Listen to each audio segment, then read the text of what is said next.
Paladin, a heroic champion, a defender or advocate of a noble cause, any of the 12 peers of Charlemagne's court.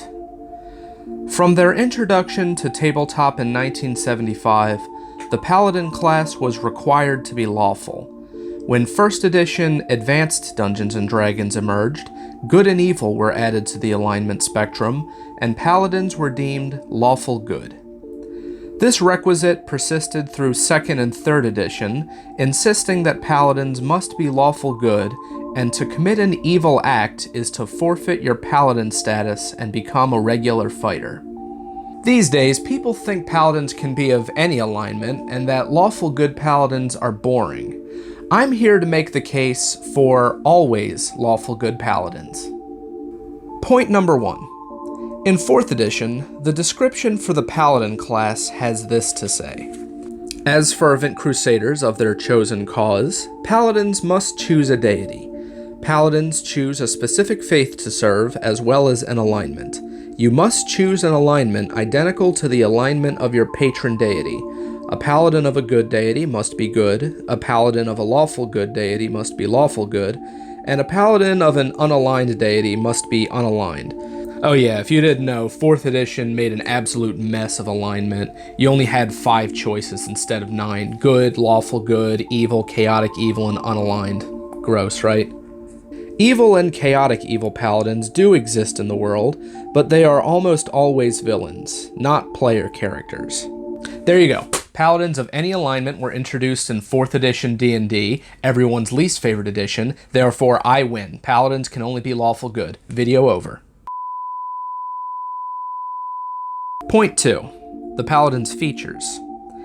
Key features of the Paladin are lay on hands, smite evil, detect evil, cure disease, immunity to disease and fear, and access to a special warhorse.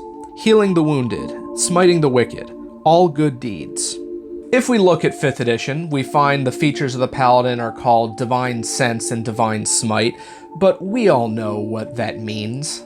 Even the description for Divine Sense says, the presence of strong evil registers on your senses like a noxious odor, and powerful good rings like heavenly music in your ears.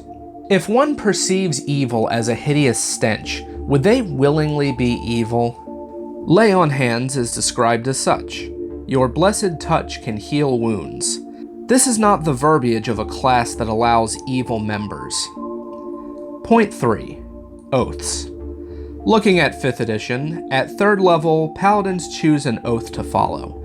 Each oath has a list of tenets that the Paladin must adhere to. Tenets are doctrines one must follow, and a code of conduct implies a lawful alignment. There's a sidebar in the player's handbook that states the following. If a Paladin willingly violates his or her oath and shows no sign of repentance, the consequences can be more serious. An impenitent Paladin might be forced to abandon this class and adopt another, or perhaps to take the Oathbreaker Paladin option that appears in the Dungeon Master's Guide. So we can infer a character of non-lawful alignment is not allowed to be a Paladin in 5e, at risk of becoming an Oathbreaker or different class altogether. And all 3 oaths in the handbook have tenets that are coded to good ideals, like fighting evil, compassion, and forgiveness.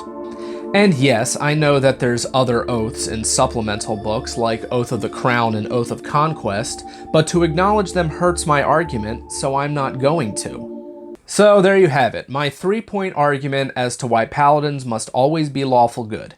As you can no doubt see, it is ironclad, and my rules must be obeyed.